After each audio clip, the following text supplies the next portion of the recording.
मेंढक और बैल की कहानी। एक मेंढक अपने 3 बच्चों के साथ जंगल में नदी किनारे रहता था। उन चारों की दुनिया जंगल और नदी तक ही सीमित थी।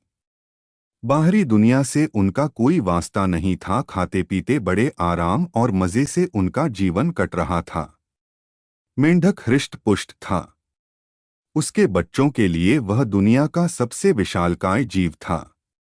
वह रोज उन्हें अपनी बहादुरी के किस्से सुनाता और उनकी प्रशंसा पाकर फूला नहीं समाता था। एक दिन मेंढक फ्रॉग के तीनों बच्चे घूमते घूमते जंगल के पास स्थित एक गांव में पहुंच गए। वहां उनकी दृष्टि एक खेत में चरते हुए बैल पर पड़ी। इतना विशालकाय जीव उन्होंने पहले कभी नहीं देखा था। वे कुछ डरे, किंतु उसकी विशाल काया को देखते रहे। तभी बैल ऑक्स ने हुंकार भरी और मेंढक के तीनों बच्चे डर के मारे उल्टे पांव भागते हुए अपने घर आ गए। बच्चों को डरा हुआ देखकर जब मेंढक ने कारण पूछा तो उन्होंने विस्तार पूर्वक बैल के बारे में बता दिया। इतना बड़ा जीव हमने आज से पहले कभी नहीं देखा। हमें लगता है दुनिया का सबसे विशालकाय जीव आप नहीं, वह है। अपने बच्चों की बात सुनकर मेंढक को बुरा लगा।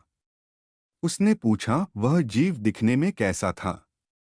उसके 4 बड़े-बड़े पैर थे। एक लंबी सी पूंछ थी। 2 नुकीले सींग थे। शरीर तो इतना बड़ा कि आपका शरीर उसके सामने कुछ भी नहीं। बच्चे बोले। यह सुनकर मेंढक के अहंकार को जबरदस्त ठेस पहुंची। उसने जोर के सांस खींची और हवा भरकर अपना शरीर फुला लिया। फिर बच्चों से पूछा, क्या वह इतना बड़ा था? नहीं, इससे बहुत बड़ा, बच्चे बोले। मेंढक ने थोड़ी और हवा भरकर अपना शरीर और फुलाया। क्या इतना बड़ा? नहीं नहीं, और बड़ा। मेंढक ने जंगल के बाहर कभी कदम ही नहीं रखा था। उसे बैल के आकार का अनुमान ही नहीं था।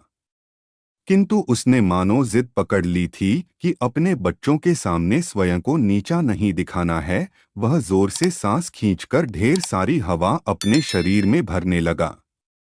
उसका छोटा सा शरीर गेंद के समान गोल हो गया।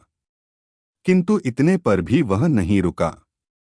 उसका शरीर में हवा भरना जारी रहा।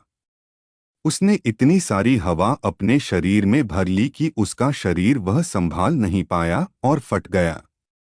अपने अहंकार में मेंढक के प्राण पखेरु उड़ गए। सीख, अहंकार पतन का कारण है।